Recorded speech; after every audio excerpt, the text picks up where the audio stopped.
प्यारे दोस्तों, सादर अभिवादन। मैं धर्म ग्रंथों के उदाहरण देने से अक्सर बचता रहता हूँ, लेकिन जब उन लोगों को नसीहत देनी हो जो हर बुरा काम धर्म ग्रंथ की आड़ लेकर करते हैं, तो फिर धर्म ग्रंथ से ही अपनी बात शुरू कर रहा हूँ। गीता में कहा गया है कि अन्याय सहना अन्याय करने से भी बड़ा पाप है। चंडीगढ़ में मेयर चुनाव में भाजपा ने जहां अन्याय किया, वहीं मेन स्ट्रीम मीडिया अन्याय सहने की भूमिका में रहा।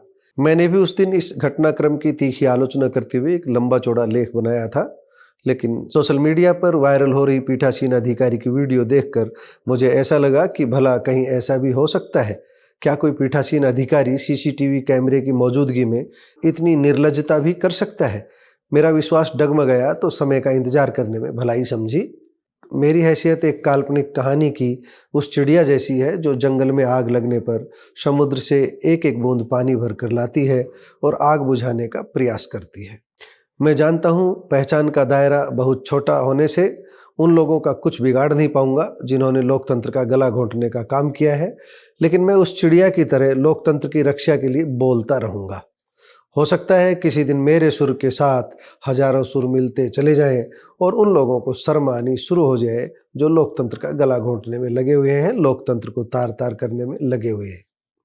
जिस दिन चंडीगढ़ में लोकतंत्र का गला घोंटा जा रहा था और तय नजर आ रही भाजपा की हार को जबरन जीत में बदला जा रहा था, उस दिन अखबारों की हेडलाइन होनी चाहिए थी, भाजपा ने किया शर्मसार, या धक्काशाही ने लोकशाही को हराया, या लोकतंत्र का चीरहरण।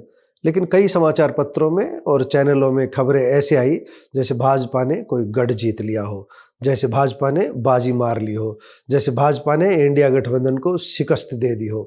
कल सुप्रीम कोर्ट की टिप्पणी के बाद शर्म बची हुई हो तो उस मेयर को भी फैसले से पहले कुर्सी छोड़ देनी चाहिए, जिसे उस दिन बेहद उतावलेपन में कुर्सी पर जबरन बिठा दिया गया था। जमीर जाग जाए तो उस पीठासीन अधिकारी अमित मसीह को पूरे देश से माफ़ी मांग लेनी चाहिए। पूरे देश से माफ़ी मांगकर उन सब की पोल खोल देनी चाहिए जिनके दबाव में आकर उन्होंने रिजेक्ट करने की मंशा से मतपत्रों को खराब किया था। मुझे कुछ दिन पूर्व कहे गए अपने ही शब्द याद आ रहे हैं जब मैंने बिल्किस बानो केस से संबंधित एनजेपी इंडिया पर दिखाई गई खबर का शीर्षक लिखा था, गनीमत है अभी सुप्रीम है सुप्रीम कोर्ट। मेयर मामले में सुप्रीम कोर्ट के रुख पर भी यही कहूँगा कि शुक्र है अभी सुप्रीम बनी हुई है सुप्रीम कोर्ट। अगर सुप्रीम कोर्ट नहीं होती या इस तरह के वीडियो उपलब्ध नहीं होते तो भाजपा अपनी मंशा में कामयाब हो सकती थी। दोस्तों, हम में से अधिकांश लोग सत्ता की शक्ति के आगे अक्सर मौन हो जाते हैं, परंतु हमें इस चुप्पी का दुष्परिणाम भी सोचना चाहिए। अगर मीडिया मजबूत होता, रेंगता नहीं, तो क्या सुप्रीम कोर्ट जाने की नौबत आती? बिल्कुल नहीं आती। खैर, समापन की ओर बढ़ने से पहले ये सुन लीजिए चंडीगढ़ में हुए मेयर चुनाव पर सुप्रीम कोर्ट ने कहा क्या है। सुप्रीम कोर्ट के मुख्य न्यायाधीश ने कहा कि यह लोकतंत्र का मजाक है। हम नहीं चाहते देश में लोकतंत्र की हत्या हो। चीफ जस्टिस ने इस मामले में नोटिस भी जारी कर दिया है। मेयर चुनाव की डिटेल जमा कराने के आदेश दे दिए हैं। हाई कोर्ट की सुस्ती पर भी सवाल उठाया है। अब सोमवार को सुप्रीम कोर्ट फिर से इस मामले की सुनवाई करेगा।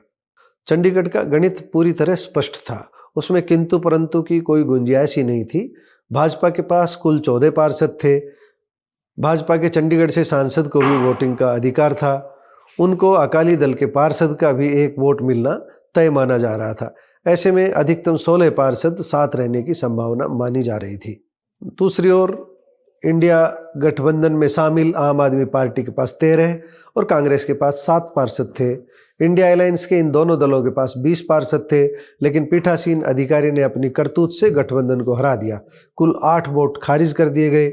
शुक्र है पीठासीन अधिकारी की यह करतूत कैमरे में कैद हो गई और भाजपा की चोरी और सीनाजोरी पकड़ी गई। कल्पना करो अगर सीसीटीवी कैमरा नहीं होता तो क्या होता। वोटिंग के बाद भाजपा के चहेते पीठासीन अधिकारी एक एक मतपत्र को निकालते हैं और 8 मतपत्रों पर कुछ लिखकर उन्हें खराब कर देते हैं। सीनाजोरी से जीत का ऐलान कर देते हैं। जेपी नड्डा तक ट्वीट करने में देर नहीं करते। लोकतंत्र के चीरहरण की बात छुपाकर इंडिया अलायंस को पहला चुनाव हारने पर अपनी खुशी जाहिर करते हैं। झारखंड में भी ऐसा ही प्रयास किया गया था, लेकिन धनबल और बाहुबल पर भाजपा विरोधी विधायक भारी पड़े। अंत में बस इतना ही कहना चाहेंगे कि राम की सिर्फ बातें मत करो, राम की कल्पना करते हो तो भीतर के राम को भी याद कर लिया करो। साम दाम दंड और भेद से सत्ता पास में रखने की बात करने वाले भाजपाइयों, अपने ही नेता अटल बिहारी वाजपेयी की उस बात को भी याद करो जिसमें उन्होंने कहा था कि पार्टी तोड़कर मिलने वाली सत्ता को मैं चिमटे से भी छूना पसंद नहीं करूंगा। धन्यवाद दोस्तों।